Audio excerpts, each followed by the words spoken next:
एउटा बाँससँगै पनि पस्न सक्छ।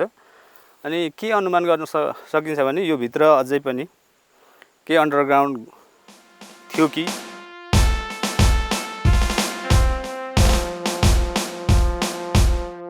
नेपाल एकीकरण हुनु अघि पूर्वमा 3 प्रमुख सेन राज्य थिए, मकवानपुर, चौदण्डी र विजयपुर। र मध्यपूर्वको यो चौदण्डीगढी दरबार चाहिँ यो चुरे क्षेत्रदेखि लिएर चाहिँ वरिपरिको क्षेत्रहरू शासन गर्नको लागि उचाइमा बनिएको दरबार क्षेत्र। इतिहास त रोचक छ नै चौदण्डीको। चौदण्डीगढी दरबार निर्माणका कतिपय तथ्य अझ उजागर हुन सकेका छैनन्। यो चाहिँ ठ्याक्कै हामीले पनि अहिलेसम्म फ्याक्ट रूपमा यसको अनुसन्धानबाट थाहा भएको छैन। 8वटा कोण पारेर बनाइएको दरबारमा हाम्रो पूर्वजको त्यो बखतको इन्जिनियरिङ झल्कन्छ। दरबार कति हदसम्म सुरक्षित बनाइन्थ्यो उसै बखत, जुन शत्रुहरूबाट जोगिनको लागि एउटा बङ्करको रूपमा। चौदण्डी दरबार यात्रा गर्दै गर्दा अनेकन सुन्दर स्थानहरू कट्नेछौँ हामी। नेपालकै ठुलो नदी सप्तकोशी तर्नेछौँ। नयाँ बनेको चुरे मार्ग अर्थात् मदन भण्डारी राजमार्गको यात्रा रहनेछ। उदयपुरको पुरानो बजारहरू घुम्नेछौँ। कुन के रहा आमायो? यो झाप्री खोला। झाप्री हो? हजुर। चौदण्डीगढीको फेदी पहिले राजाहरू शिकार खेल्ने स्थल पार गर्दै अघि बढ्नेछौँ। राजाहरूले के शिकार गर्थे अरे यहाँ आएर बसेको हुनाले शिकार मारिए।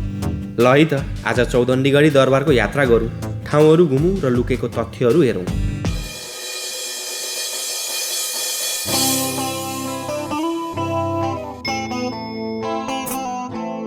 अहिले हामी इटरीमा छौँ। सुनसरीको इटरीबाट आज हामी अत्यन्त रोचक स्थानहरू चाहिँ जाने तयारीमा छौँ। यहाँबाट चाहिँ केही अगाडि कान्छीचोक भन्ने स्थानबाट चाहिँ हामी भित्र छिर्छौँ र कोशी नदी पारीको चाहिँ उदयपुर जिल्लाका चाहिँ विभिन्न चाहिँ क्षेत्रहरू साथसाथै एकदमै पुरानो ऐतिहासिक दरबार जसलाई चाहिँ चौदण्डीगढी भनिन्छ त्यहाँसम्मको यात्राको चाहिँ सुरुवात हामी इटरीबाट अब गर्दैछौँ।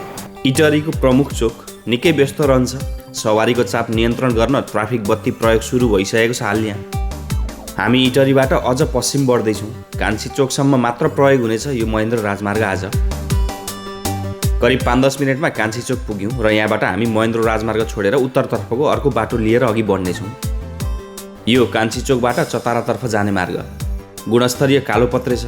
यसले केही अघि चुरे राजमार्ग अर्थात् मदन भण्डारी राजमार्ग जोड्नेछ। मार्ग निकै सजिलो, द्रुत गतिमा हामी नडा भन्ने ठाउँ छिचोल्दै अघि बढ्यौँ। बिचमै जङ्गलको भाग पर्छ। निकै रमाइलो हुन्छ यताको यात्रा जहिले पनि। यो अगाडि झन्डा भएको स्थान, यसको नाम नै झन्डा चोक। यहीँ मिल्छ तरानतर्फबाट आएको मदन भण्डारी राजमार्ग। हामी यहाँबाट सिधै अघि बढ्नेछौँ चतारा बजारलाई बाइपास गर्दै।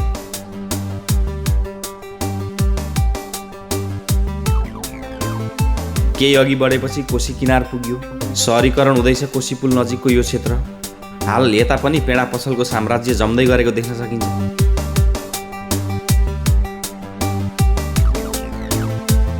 अहिले हामी कोशी नदीको पुलमा छौँ। यो चाहिँ यता तलको कोशी ब्यारेज नभएर चुरे राजमार्ग अर्थात् यो मदन भण्डारी राजमार्ग अन्तर्गत पर्ने यो नवनिर्मित कोशी पुल हो। नवनिर्मित भन्दा पनि यो सञ्चालित भएको केही वर्ष पनि भइसक्यो। यहाँबाट चाहिँ सिधै अगाडि जाँदाखेरि चाहिँ बराह क्षेत्र एउटा धेरै ठुलो धार्मिक स्थल पुग्न सकिन्छ भने हामी चाहिँ अब यहाँबाट चाहिँ कोशी तरेर पारी जान्छौँ र कतैबाट चाहिँ फेरि हामी माथिका चाहिँ सुन्दर डाँडाकाँडाहरू हुँदै चाहिँ चौदण्डीगढीतर्फ जाने चाहिँ प्रयासमा छौँ र यहाँको स्थानीय मित्रहरू चाहिँ केही अगाडि हामीलाई चाहिँ पर्खिनु भएको अवस्था पनि छ।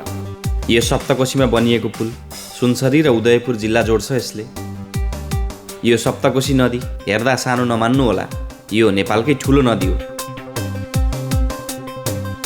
यता पारीतर्फ होटलहरू प्रशस्त, भर्खरै विकास बढेको छ यहाँ, पर्यटन फस्टाउँदैछ। दक्षिणतर्फ हेर्दा कोशी नदीले धेरैवटा भङ्गालो बनाइ बगेको देखिन्छ। बीचका यस्तै टापुहरूले बनेको छ कोशी टप्पु। कोशी नदीको बीचमै गाउँ छ जसलाई श्रीलङ्का टापु भनिन्छ। अरुण, तमर, दुधकोशी, सुनकोशी, लिखु, तामाकोशी र इन्द्रावती जस्ता आफैमा ठुला नदीहरू मिसिएर बनेको सप्तकोशी नेपालकै ठुलो नदी हो। सप्तकोशीमा जेटबोट यात्रा, यहाँ बनिएको आलिशान रिसोर्टहरूले पर्यटनलाई बढावा दिएको मान्न सकिन्छ। हाल धेरै पर्यटक कोशी नदी वरपर भ्रमण गर्न रुचाउँछन् पनि। प्रकृति र मानव बीच वास्तवमै छुटाउन नसकिने सम्बन्ध छ। प्राकृतिक खोलानाला, डाँडाकाँडा, फाँटहरूले यसै मन हर्छ सबैको। नदीनाला त मानव सभ्यता बचाउँदै यहाँसम्म ल्याइ पुर्याउने सबैभन्दा ठुलो माध्यम पनि हो। त्यसैले होला नदीप्रति आस्था, खोलानाला देख्दा पनि मन प्रफुल्लित हुन्छ यसै। हामी कोशी नदी तरेर पारीतर्फ हुइकिँदैछौँ। हाल उदयपुर जिल्लामा छौँ हामी। कोशी तरेको 5-10 मिनटमै हामी सोमबारे भन्ने स्थानमा आइपुग्यौँ। यहाँ हामीसँग स्थानीय दाजु झमक कार्की जोडिनु हुनेछ।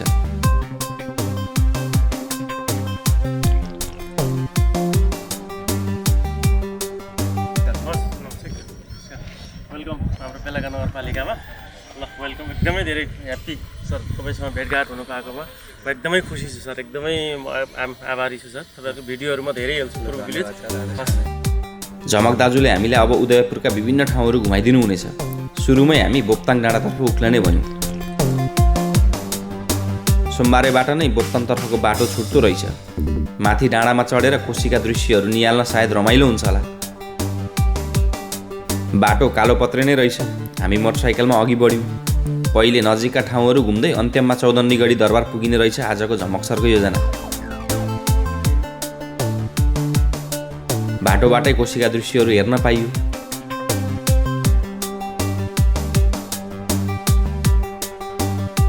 कालोपत्रे माथि डाँडासम्मै पुगेको रहेछ। बाटोकै छेउछाउ ससाना चिटिक्क परेका घरहरू, माथि डाँडाको जुरो परेको भाग रहेछ। वरपरको दृश्य हेर्न उपयुक्त स्थान।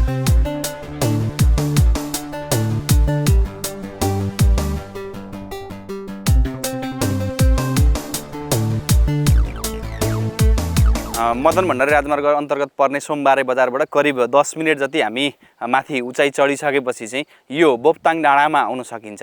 बोप्ताङ डाँडा चाहिँ वास्तवमा एउटा प्राकृतिक भ्यू टावर भन्न रुचाएँ मैले यहाँनिर। यहाँ बसिसकेपछि चाहिँ वरिपरि हेर्दाखेरि चाहिँ कोशी नदीको सुन्दर दृश्यहरू, कोशी पुल, चतरा बजार, साथसाथै यो सम्पूर्ण रूपमा चाहिँ कोशीका चाहिँ बिचका टापुहरू जसलाई चाहिँ कोशी टप्पु भनिन्छ, त्यो क्षेत्रहरू घुम्नको लागि चाहिँ यो डाँडा चाहिँ आउनु एकदमै उपयुक्त हुन्छ। साथसाथै अहिले चाहिँ यहाँनिर चाहिँ परीक्षण गरिवरी चाहिँ यहाँबाट व्यावसायिक प्याराग्लाइडिङको तयारी लगभग सकिएको छ। अर्थात् यहाँबाट चाहिँ प्याराग्लाइडिङमा उडेर चाहिँ वरिपरिका दृश्यहरूको मजा लिँदै तल कोशी किनारमा चाहिँ ल्यान्ड गर्न सक्ने अवस्था पनि छ।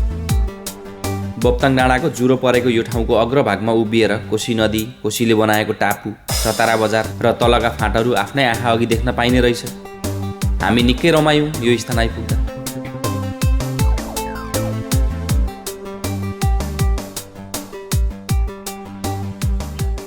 यो लोप्ताङ डाँडाबाट तल दक्षिणपट्टि हेर्दाखेरि यता देब्रेबाट आएको कोशी नदी त्यहाँ पुगेर 3 भङ्गालोमा विभाजित भएर बगेर तल गएको छ। ठ्याक्कै उँधो उँधो गएर फेरि जोडिएर एउटै बनेको छ तल पुगेर। कोशी नदी छेउछाउको यात्रा गर्नुहुँदैछ भने यो बोप्ताङ डाँडा चाहिँ अवश्य आउनु होला। बाटो सहज, शान्त स्थानमा बसेर दिनभरि नै यसै टोलाउन सकिने। कोशीतर्फबाट बहने चिसो बतासले मिठो अनुभूति दिलाउने। हामीले निकै समय बोप्ताङ डाँडामै बितायौँ। बोप्ताङ डाँडाबाट ओर्लिएर हामी फेरि पश्चिमतर्फ अघि बढ्यौँ। अघि झमक सर, उहाँलाई पछ्याउँदै हामी पछि बढ्दैछौँ। यो मदन भण्डारी राजमार्गलाई जनजीब्रोले प्राय चुरे मार्ग पनि भन्ने गर्छ। वास्तवमा यसले चुरे क्षेत्र छिचोल्दै नै अघि बढ्छ। पूर्वको बाहुन्डागी तिरिङबाट यो पश्चिमसम्मै पुग्छ। यो खण्डमा चाहिँ धरान या इटरीबाट कोशी तरेर गाईघाट हुँदै सिन्धुलीको विमान पुग्छ यो मार्ग। सिन्धुलीमाडीबाट यसै मार्ग हुँदै हेटौँडा निस्कन सकिन्छ। पूर्वबाट काठमाडौँ जाने एउटा राम्रो वैकल्पिक मार्ग बन्दैछ आजकल। धेरैलाई त अझ यो मार्गको विषयमा थाहै नहोला। म चाहिँ अनुरोध गर्छु यो बाटोमा हिँड्नुहोस् एकपल्ट, निकै रमाइलो छ चुरेका क्षेत्रहरू। हाल महेन्द्र राजमार्गको सप्तरी र सिराहा जिल्लामा निर्माण भइरहेकोले यो मार्ग धेरैको रोजाइमा पनि पर्दैछ। निकै सहज मार्ग छ। 1-2वटा बाहेक प्राय पुलहरू निर्माण भइसकेको छ। साना गाडी, मोटरसाइकल लगायत सार्वजनिक यातायात मजाले चल्छ।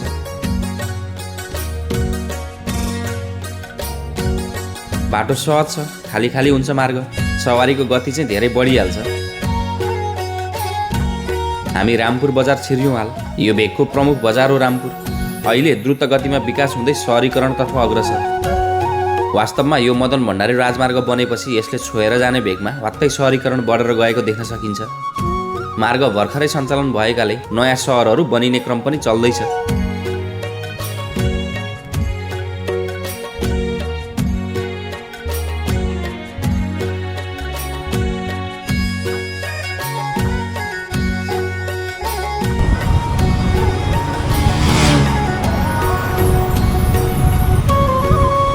केही अघि बढेर लाल बजार भन्ने स्थान आइपुग्यो। झमक सरले उहाँको घर पनि पुर्याउने हुनुभयो हामीलाई। यही होटल रहेछ उहाँको। वास्तवमा लाल बजार यो भेककै सबैभन्दा पुरानो बजार क्षेत्र रहेछ। हाल पनि निकै भिडभाड नै छ लाल बजार।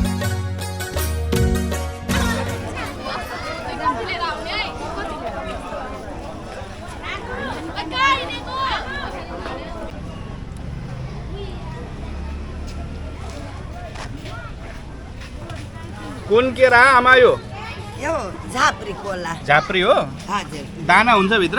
हुँदैन हुँदैन हुँदैन हुँदैन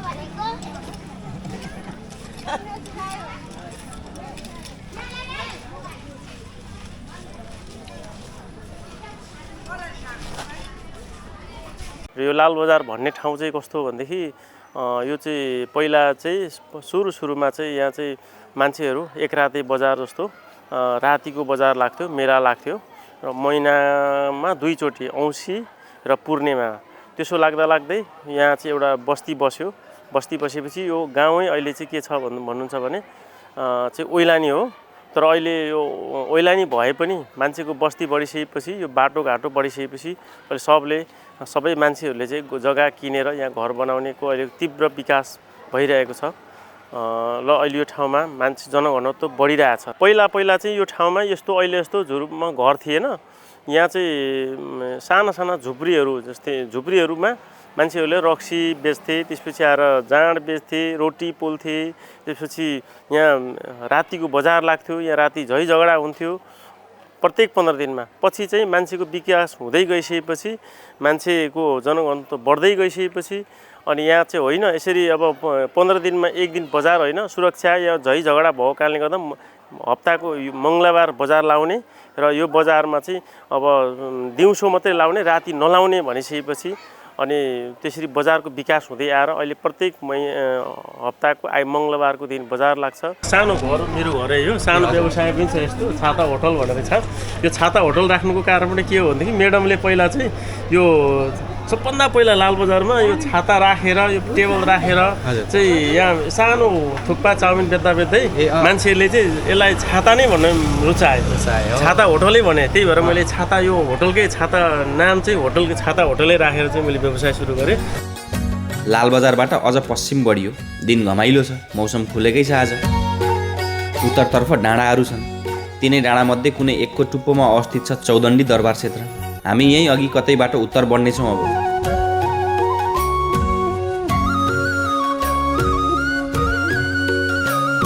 यो रहेछ सुपाडे भन्ने स्थान। हामी सुपाडेबाट नै यो राजमार्ग छोडेर भित्र छिर्नेछौँ। हामी चतारा अवस्थित कोशी पुलबाट 24 किलोमिटर पश्चिमतर्फ आयौँ। यो चुरे मार्ग अर्थात् यो मदन भण्डारी राजमार्ग हुँदै। अब यो स्थानलाई सुपाडे भनिन्छ। सुपाडे चाहिँ बेलका नगरपालिकामै पर्छ भने यहाँदेखि अगाडि चौदण्डीगढी नगरपालिका पर्छ। यो सुपाडेबाट चाहिँ हामी जान लागेको चौदण्डीगढी दरबारको लागि बाटो छुट्दछ। यहाँबाट करिब 14 किलोमिटर जति कच्ची बाटो भएपछि हामी त्यो पुरानो सेनवंशीय दरबार गढी भए स्थान पुग्न सक्छौँ। यहाँ माथि देखिन्छ चुरे पर्वत, त्यही पर्वतमा कतै छ गढी र त्यो गढी छेउछाउका गाउँहरू पनि सुन्दर छ भन्ने सुनेका छौँ। त्यो क्षेत्रहरू हुँदै हुँदै अब हामी यहाँबाट अगाडि प्रस्थान गर्दैछौँ। यही राजमार्ग बनिएपछि सुपाडेले बिस्तारै बजारको रूप लिँदैछ। घरहरू थपिए, जीवन निकै सहज भयो पहिलेको तुलनामा हाल। म हाल यहाँ अहिले यो बाटो कच्ची हुँदादेखिको गाडीको एउटा चालक हुँदै अहिले व्यवसायीसम्म आइपुगेको छु। पहिलोपल्ट गाडी ल्याउने फुलमाला लाउने मै हो, लगाइ खाने मै हो। यहाँबाट यहाँको बाटो धेरै दुर्गम थियो। देउराली गाडी बाटोमा गाडी नतान्दाखेरि डोरीले तानेर सायद यात्रुले यात्रा गरेको हुन्। त्यहाँदेखिको म जान्दछु यो बाटो। यो बाटो पहिले धेरै विकट हो, अहिले पिच भइकन चाहिँ राम्रो भइरहेछ। राजमार्ग मदन भण्डारी राजमार्ग भइरहेछ। पहिले घर यहाँ सुरुवातमा पहिले एउटा सानो घर यहाँ थियो, एउटा अनि यहाँ तल थियो, त्यस पछाडि मेरो घर थियो। त्यहाँ अरू गाउँ थिएन नि, तीनटा घर थियो। त्यस पछाडि यो हाइवे बनिदिएको अनि हामीहरूले बजार व्यवस्थापन गर्दै गाउँलेहरूलाई अब जग्गा जस्तो घर बनाऊँ भनेर हामी लागि परेर सबैले अहिले घर बनाएर अहिले घर बनेको भयो होला 15-16 वर्ष जति बन्दै बन्दै आएको यस्तो छ। हामीले सुपाडेबाट उत्तरतर्फको बाटो पक्रियौँ। अब हुनेछ निकै रोचक यात्रा। हुन त चौदण्डी दरबार जाने मार्ग बेलटारतर्फबाट पनि रहेछ, तर हामीले यतैबाट अघि बढ्ने निर्णय गर्यौँ। बिचमा गजब गाउँहरू पनि हेर्दै अघि बढ्न सकिने रहेछ यताबाट। यो मार्ग हुँदै पहिले हामी भुतिया दह पनि गएका थियौँ, तर आज भने केही लामो यात्रा रहनेछ हाम्रो। बाटोमा सार्वजनिक यातायात पनि चल्दो रहेछ। यतैबाट रानीटार हुँदै भोजपुर छिर्न सकिने बुझ्यो।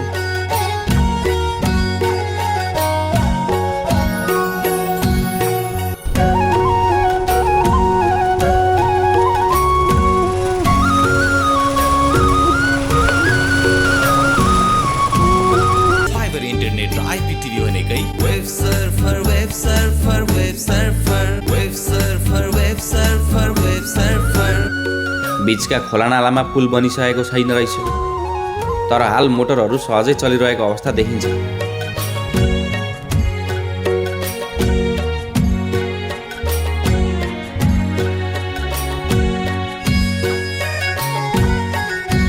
हामीले सोचेभन्दा सुन्दर स्थानहरू पर्दैछन् बाटोमा। सम्पूर्णतया ग्रामीण क्षेत्र, स्थानीयहरू आफ्नै कर्ममा व्यस्त। बाटो छेउ लहरै बसेका गाउँ बस्तीहरू, पुरानै प्रकारका घरहरू, प्राय काठका घर, जस्ताका छाना भएका। पक्की घरहरू त्यति देखिँदैनन् सडक छेउछाउ। यस्तो गाउँ हुँदै यात्रा गर्न पाउँदा निकै रमाइलो हुन्छ। नेपालको वास्तविक गाउँघर, यस्ता घरहरू सुन्दरताको दृष्टिकोणले निकै पृथक लाग्ने। हामी मन्त्रमुग्ध भयौँ। घरहरू नै हेरिरहन मन लाग्ने छ।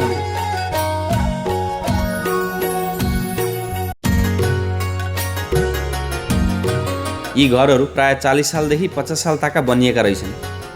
कुनै अझ पुराना, केही नयाँ पनि। सायद केही पछि यस्तो घरहरू देख्न पाइँदैन होला। अहिले घरहरू ठिकै अवस्थामा भएकोले फेरि निर्माण गरिएको छैन।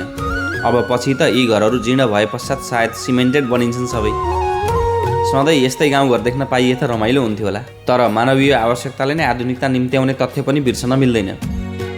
हामीले भाग्यमानी महसुस गर्यौँ। अब आउने नयाँ पुस्ताले यस्तो कञ्चन परम्परागत बस्तीहरू देख्न पाउँछन् पाउँदैनन् सायद।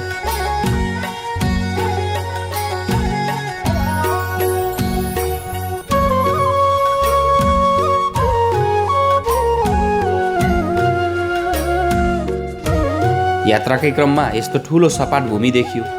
धानबाली कति सुन्दर, यसैबीच बसेको बस्ती। यस स्थानलाई शिकारमाडी भनिँदो रहेछ। पहिलेका राजाहरूले शिकार खेल्ने स्थान। शिकारमाडीलाई हाल शिखरमाडी भन्ने गरेको पनि पाइयो। यो गाउँलाई शिखरमाडी भन्छ। यो पुरानो, धेरै पुरानो हो। यो 100 सालभन्दा अगाडिको हो। गरेको त धेरै पैसा भइसक्यो। हाम्रो त यहाँ हजुरबाको पालोदेखिको हो। सानसाना धनसार भन्थे। धनसार सानसाना घर थिए। चौडनी बसेर चौडनीदेखि अनिदेखि यहाँ खेती गर्न आइन्थ्यो। औलो लाग्ने हुनाले यहाँ बसिँदैन्थ्यो। अनि जङ्गलमा टौवा शिखर बस्ने भन्थे। खेती गरेर अनि उहाँ टौवामा बस्दै गएर जोत्ने हलीहरू 20-21 सालदेखि चाहिँ अनि त्यहाँदेखि बसोबास यहाँ पुरै घर बनाएर बस्न थाले। ठिक्क पहाडको फेदीबाट नै सपाट भूमि सुरु हुने। धानबाली निकै सप्रिएको, वास्तवमै सुन्दर स्थान आइपुग्यो अचानक। धेरै पहिले औलोको कारण मानिसहरू औलमा बस्न डराउँथे। मानिसहरूको बसोबास स्थायी रूपमा रहँदैन थियो यता। यहाँ घना जङ्गल थियो रे। शिकार खेल्ने उपयुक्त स्थान हुन्थ्यो रे तत्समयका राजाहरूका निम्ति। राजाहरूले के शिकार गर्थे अरे अहिलेदेखि यहाँ आएर बसेको हुनाले शिखरमाडी भनेको भन्ने सुनेको। तर सच्याएर शिखरमाडी भन्छन्। पहिले चाहिँ शिकार खेल्ने ठाउँ भएको हुनाले शिखरमाडी भनेको रहेछ। अन्य ग्रामीण भेक्स र शिकारमाडीमा पहिले जीवन कष्टकर थियो। जीविकोपार्जनका निम्ति धेरै सङ्घर्ष गर्नु पर्थ्यो। हाल आधुनिक जमानामा सुविधाहरू थपिँदै गए। पहिलेभन्दा जीवन धेरै सहज भएको मत राख्नुहुन्छ स्थानीयवासीहरू। यति बेला जस्तो सुविधा छैन, उति बेला सुविधा थिएन। हिँडेर जानुपर्ने, हिँडेर आउनुपर्ने। ठिकै छ नि, हामीले पनि यहाँ बसेर त घाँस दाउरा सबै थोक गऱ्यौँ। अहिले गर्नु परेको छैन, ढुक्कै छ। अहिले गाईहरू पालिँदैन? पालेको छ, बाँधेरै पराल दियो, खोले दियो। अब त्यसै वरिपरिको घाँस काट्यो कान्लाको, त्यही त। त डाँडा उतो माथि त चुरीसम्म पुगेर पनि ल्याउँथ्यौँ घाँस। कुसुम पाखाको सिरानुमा माथि पुगेर ल्याउँथ्यौँ। अहिले सजिलो छ। अब पानी बोक्न जानु पर्थ्यो, गिन्देरी खोलाको माथि पुग्नु पर्थ्यो, उहाँबाट ल्याउनु पर्थ्यो। तिसमिरेको गौडा भन्थ्यो, तिसमिरे गौडाबाट पानी ल्याउँथ्यौँ। साना छोराछोरी अब भल्टाङ भुटुङ छोराछोरी छोडो, मेलामा पनि गयो। आउँदाखेरि साँझ पर्थ्यो, राति उदी भात पकाएर खानु पर्थ्यो। अहिले त आनन्द सुख छ नि। अहिले घरमै धारा झर्छ पानी? घरैमा छ। मिटरको पानी खान्छौँ अहिले। अब ग्यास छ अनि त्यस्तैमा पकाएर खान्छौँ। हामी शिकारमाडी क्षेत्र छिचुल्दै अझ अघि बढ्यौँ। यात्रा अझ बाँकी नै छ निकै। गाउँघर सकियो, बाटो उकालिँदै गयो। चारपाङ्ग्रे या मोटरसाइकल सहजै चल्न सक्ने मार्ग रहेछ यता।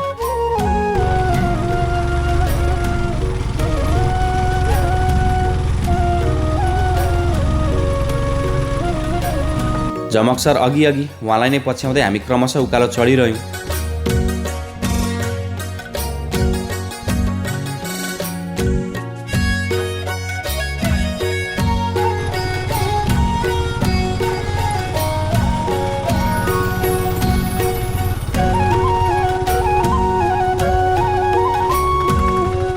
उचाइको यो स्थानलाई 4 घरे भन्ज्याङ भनिँदो रहेछ। यहाँबाट दुईतर्फ मार्ग गएको देखिन्छ। हामी चौदण्डी दरबारको आधारमै आइएछ। अब त दाहिनेतर्फ रानीटार मार्ग रहेछ। अब हामी यता देब्रेतर्फ बढ्नुपर्ने रहेछ। अब हामी यो बाटो गयौँ भनेदेखि रानीटार छ, यो सुनकोशी नदी छ, त्यहाँ झोलुङ्गे पुल छ। झोलुङ्गे पुल पारिपट्टि चाहिँ गइसकेपछि भोजपुर जिल्ला पर्छ। अब हामी जाने दरबार भनेको चाहिँ यो हो। हामी यो बाटो जान्छौँ। अब दरबारतर्फ बढ्दै गर्दा बिचमै ठुलो वृक्ष भेटियो। कयौँ शताब्दी अघिको वृक्ष भनिँदो रहेछ यसलाई। भनिन्छ यहाँ चौदण्डी शासन रहँदा पनि यो वृक्ष थियो अरे। निकै ठुलो वृक्ष देखिन्छ हाल पनि।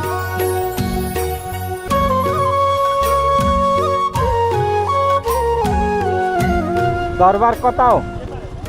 यता हो? यता।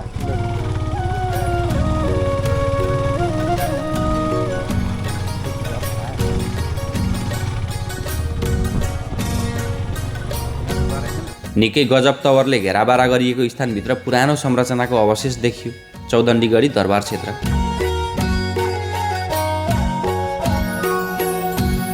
यसै हेर्दा ठुला ठुला ढुङ्गाहरूको जग देखिन्छ। हामी सुरुमै अचम्बित भयौँ। यत्रा ढुङ्गाहरू यहीँ नजिक उपलब्ध हुनै सक्दैन। यो विषयमा हामी जानकारी लिने नै छौँ।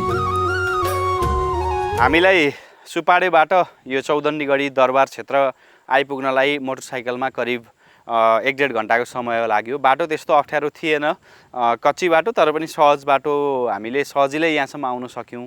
यो स्थान चाहिँ चौदण्डीगढी दरबार क्षेत्र। नेपाल एकीकरण हुनुभन्दा अघि पूर्वमा 3वटा चाहिँ राज्य भएको अवस्था थियो, जसमध्ये मकवानपुर, चौदण्डीगढी र विजयपुर। र मध्यपूर्वको यो चौदण्डीगढी दरबार चाहिँ यो चुरे क्षेत्रदेखि लिएर चाहिँ वरिपरिको क्षेत्रहरू शासन गर्नको लागि उचाइमा बनिएको दरबार क्षेत्र थियो, जसको अवशेष हाल पनि देख्न सकिन्छ। यसको अवस्थिति नै यस्तो छ कि यहाँबाट वरिपरिको दृश्यहरू हेर्न सकिन्छ। त्यो कारणले पनि यो एकदमै सुरक्षित दरबार मान्न सकिन्छ। यद्यपि पछि पृथ्वीनारायण शाहले एकीकरण गर्दै आउने क्रममा चौदण्डीगढीलाई सजिलै आफ्नो कब्जामा पार्न सफल पनि भएका थिए र एकदमै ऐतिहासिक महत्त्वको यो स्थान निकै मजाले संरक्षण गरेर घेराबारा गरेर राखिएको अवस्थामा अहिले पनि छ। तर नेपालका चाहिँ यस्ता ऐतिहासिक ठाउँहरू मध्ये सायदै कम प्रचार प्रसार भएको र थोरै पर्यटकहरू पुग्ने गढीमध्येमा एक चौदण्डीगढी पनि पर्ला। तर यसको महत्त्व ऐतिहासिक रूपमा हेर्दा चाहिँ एकदमै ठुलो रहेको भन्ने पाउन सकिन्छ। नेपाल एकीकरण हुँदै गर्दा यो स्थलमा सेनको शासन थियो। चौदण्डी राज्य स्थापित थियो यहाँ। गोर्खा राज्य पूर्व बढ्दै गर्दा यहाँ कर्णसेनले शासन गरिरहेको अवस्था थियो। यो उनै कर्णसेनको दरबार मानिन्छ। यो चौदण्डीगढीमा पनि 1830 साउन 4 गते विजय प्राप्त गरेर यो चौदण्डीगढी, यो जुन अहिलेको हामी उभिरहेका छौँ, यो थलोलाई चाहिँ नेपालमा एकीकरण गर्ने काम चाहिँ पृथ्वीनारायण शाहले गरेका थिए। नेपालमा जुन गाभिन अगाडि चाहिँ यो चाहिँ एउटा सेनवंशीहरूको राज्य हो भन्ने कुरा चाहिँ इतिहासहरूमा भेटिन्छ। यहाँको अन्तिम राजा कर्णसेन हो भनेर इतिहासहरूमा उल्लेख छ। सेनवंशीहरू चाहिँ विशेष गरेर मगर समुदायका हुन्, उनीहरूले राज्य गरेका हुन् भन्ने कुरा पनि छ। र एकतर्फीले चाहिँ यो किराँतीहरूको राज्य हो भनेर पनि भन्दै आएका छन्, दाबी गर्दै आएका छन्। तर इतिहासमा त्यसो लेखेको छैन। यसको सिमाना चाहिँ जुन धनुषातिरको जुन एउटा कमला नदी छ त्योसम्म चाहिँ यसको एरिया थियो र यहाँबाट एक खालको त्यस बेलाको शासन व्यवस्था चल्थ्यो भन्ने इतिहासहरूमा उल्लेख छ।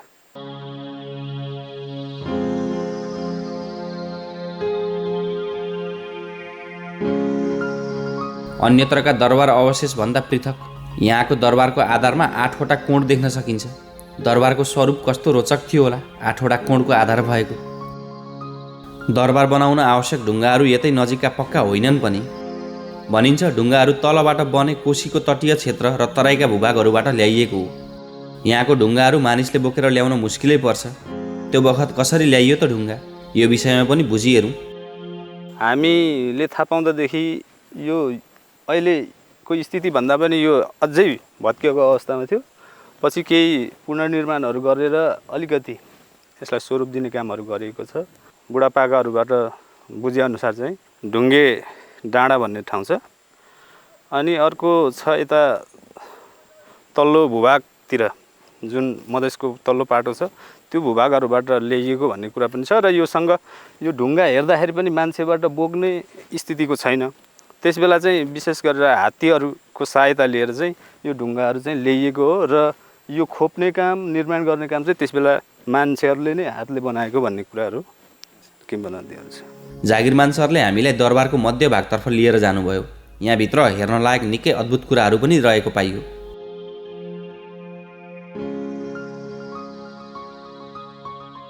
यो ढुङ्गा चाहिँ विशेष गरेर ढोकेदेवीको रूपमा मान्दै आएको र राजाहरूले यहाँ मदेखि यता बायाँतिरको भागबाट राजाहरू यो दरबारमा प्रवेश गर्नुहुन्थ्यो र यो ढोकेदेवीलाई चाहिँ दर्शन गरेर दरबारभित्र प्रवेश गर्नुहुन्थ्यो भन्ने किंवदन्तीहरू छ।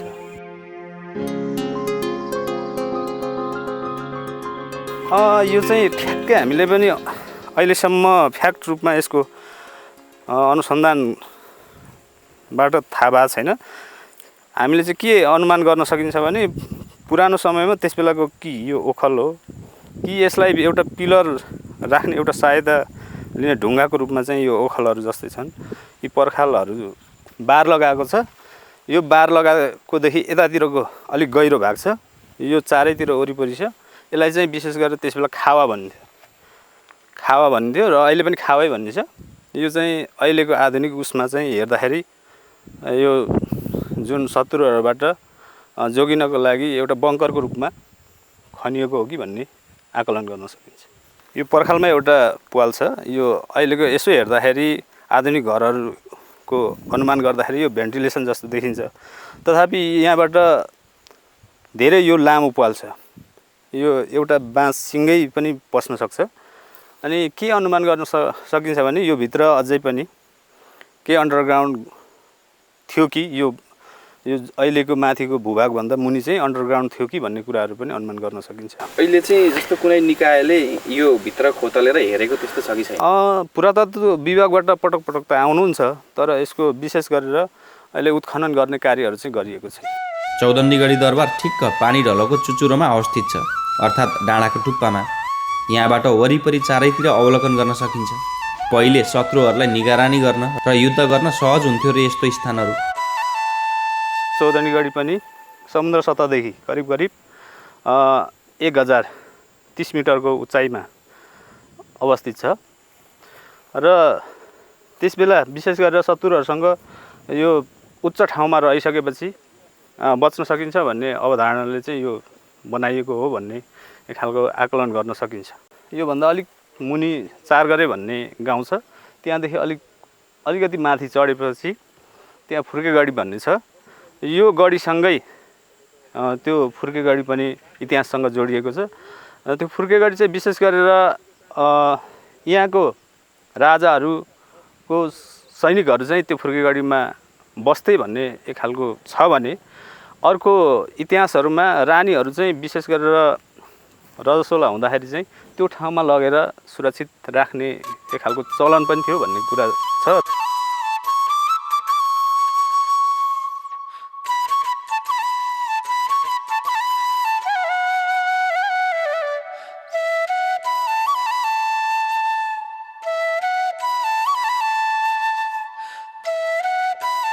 यो चाहिँ विशेष गरेर मौलो भनेर चिनिन्छ। यसमा चाहिँ वर्षेनी यहाँको स्थानीय वडा सरकार, स्थानीय जिल्लाहरूले चाहिँ विशेष गरेर पूजा गर्ने चलन छ। यसमा चाहिँ नेपालीहरूको महान चाड विजय दशमीको नवमीको दिन यसमा चाहिँ विशेष राँगाहरूको बलि दिएर यसको पूजा आराधना गर्ने प्रचलन रहेको छ। चौदण्डी दरबारबाट नजिकै एउटा मन्दिर देखिन्छ। उक्त पुरानो मन्दिर र दरबारबीच सम्बन्ध रहेको पाइयो। हामी उक्त मन्दिरतर्फ अघि बढ्दैछौँ। दरबारबाट एउटा सानो पहाडी ढिस्को उक्लिएपछि सहजै मन्दिर पुग्न सकिने रहेछ।